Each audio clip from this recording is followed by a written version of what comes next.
Hey, all, Chris Hessel here from Two Geeks Talking at Fan Expo Canada 2017. We're joined today by Melanie on the right and Maggie on the left, just so I can put name tags on. I have like a light pocket right here. If I move over, is that better? You're both wonderful. So Okay, I'm like, And how are you guys doing today? we're good. How are you? I'm doing wonderful. Good. You know, this is the first time I'd ever seen Todd on the Book of Pure Evil, so I'm a new fan. So Oh, nice. I'm gonna make sure I get, if there's DVDs, I'm gonna be purchasing them. And, You mean the cartoon? well, no, I'm gonna be actually season 1 show and 2. itself. The Yeah, show yeah. itself. So I want to make sure I get all of it because it was incredible. I loved it, and the panel was awesome. Wait, you've seen the season? Like you've seen season 1 and 2, or No, you just saw no, that? So you I- haven't even seen the live action, like the No, real no. show? I saw Okay. episode 1 yesterday. Oh, okay, cool. Sorry, I was just trying to catch up. Awesome. So, long story short, love it. Looks great. The live action was incredible. This animation was amazing. You know, what makes this series so phenomenal to be on? I think we just have great chemistry as a cast, and also as a crew. Actually, I mean, we love everybody involved in the show. They're all like great, good, fun, creative people. I mean, it's true. Like I really do consider this like my TV family, and I think what makes it so great to watch is that we enjoy working with each other. You know, we have so much fun working together, and I think that, you know, with some TV shows you can really see that shine through. And hopefully with ours you do, but Yeah. I think that's sort of the magic in the formula there. If you will. Yeah, and it's a pretty unique show. Like, it's a crazy horror comedy with penis monsters. Like, it's definitely worth watching, and it was so much fun shooting. For the penis monsters. Just watch it for the penis monster. Yeah. No, it was so much fun filming the first 2 seasons, and then to move on and get to finish telling the story in this great like 80s style animation is amazing, and the monsters get crazier and the evil gets eviler, and it's pretty fun being a part of it.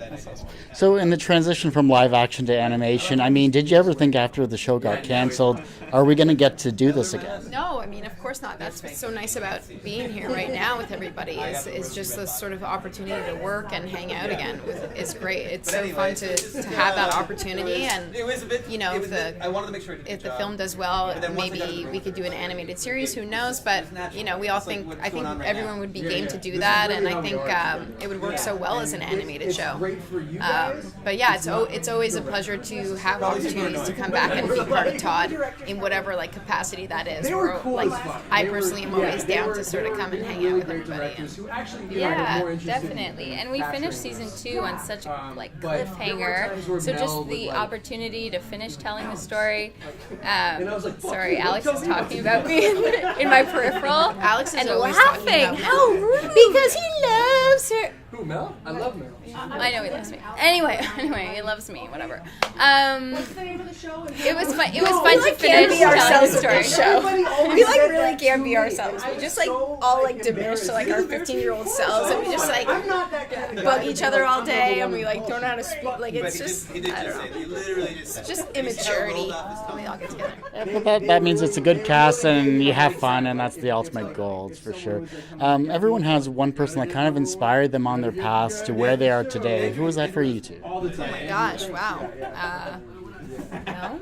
It was a wonderful honor. Oh gosh, I have so many inspirations for this show in particular, or for. Let's go with this show. Okay.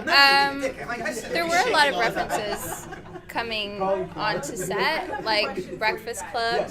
That whole dynamic was great.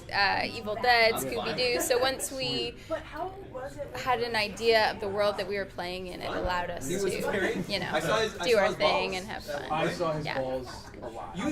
Alex saw his balls. I don't know how to can't answer that. I like can't general answer that. inspiration. Yeah, for because Jenny, there's so like many- my inspiration for Jenny, or just in general. You will willingly just Oh, boy. expose people I don't know. I remember just, once I was sitting down on I set mean, just trying to read my lines, and he came up and sort of like air humped my face. gosh, anyone.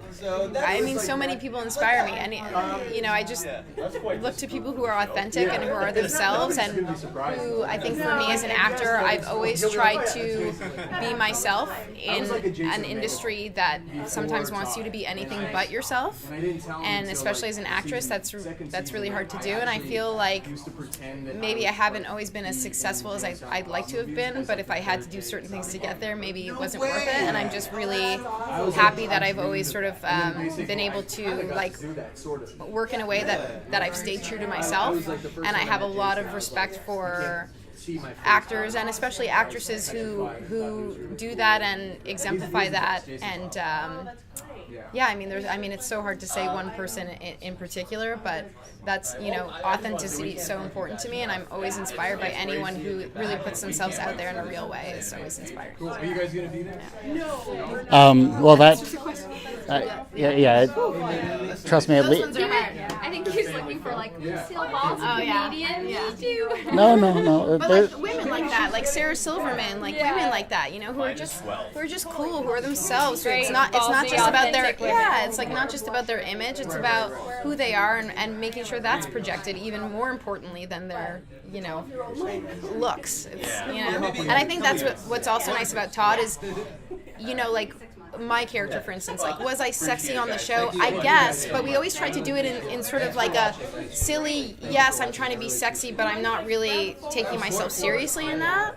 Like, it was never the message. Does that make sense? It's always about, like, everything's always about, like, let's make fun of everything, including the fact that I'm supposed to be, like, a sexy character, because I don't buy into that shit, and I never want to be that girl who's, like, projecting that to other young women, So that's, like, really important to me. I think we really did that on the show, is we never, like, played into, like, making sure we were those girls on the show, Yeah, it was a great team to be a part of. They allowed us to be ourselves and pushed us forward, and it was a lot of fun.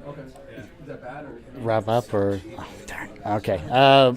Well, last question then for both of you, and you can trade off on the answer. However, younger generation, they're looking at you both as inspirational people, and they're becoming inspired themselves. How can they inspire the generation that follows them? I mean, again, I think just sort of staying true to yourself is so important, especially in this day and age where there's just so much going on, to just sort of be part of your community, to, like, help others, and to, be real, be authentic in terms of the image that you present, because I find more than anything when I meet people is they're just looking for a real connection, and it's so important to give them that, because I never, especially as an actress, want to project, like, being something that I'm not. I never want young girls to meet me and think that, sorry, without getting into it, like in too heavy a way, but I just want them to see, like, a real person who might not always say the right things, but is trying to, like, just make a real connection and be themselves. And hopefully that's something I project when you meet me in person. I'm not sure. I mean, and if it's not, then I'm so sorry. But I think that is so important. I have a daughter myself, and so it's super important to me to be a cheerleader for other women and be real with other women and honest, with our girls, with other women our age. I think is such a big thing that we all need to, like, get over and do a lot more than we do. So that would be for me. But yeah, and I mean, no matter what you love to do, I think if you can pursue it and be a team player and make that be your service to the world, that's an amazing thing. And for me as a storyteller, like, I've gotten into telling my own stories. I'm developing a show right now, and I think for young storytellers, making your own content is incredible. I love being an actor, but I'm excited about the idea of telling my own stories, and I think it's really accessible now with the technology, and if you can tell a story that's true to you, then that's amazing and great place to start. Well, thank you both for the interview. Sorry it ran a little long. And sorry if we're long-winded. No. Oh, you're both wonderful. Thank you for that. You're watching Two Geeks Talking. Wow. Like Do we have to do that? Because I'm not doing that. No, you're doing that. You're watching. You're watching two geeks talking. You're watching four geeks talking. You win again. You're watching 4 Geeks Talking.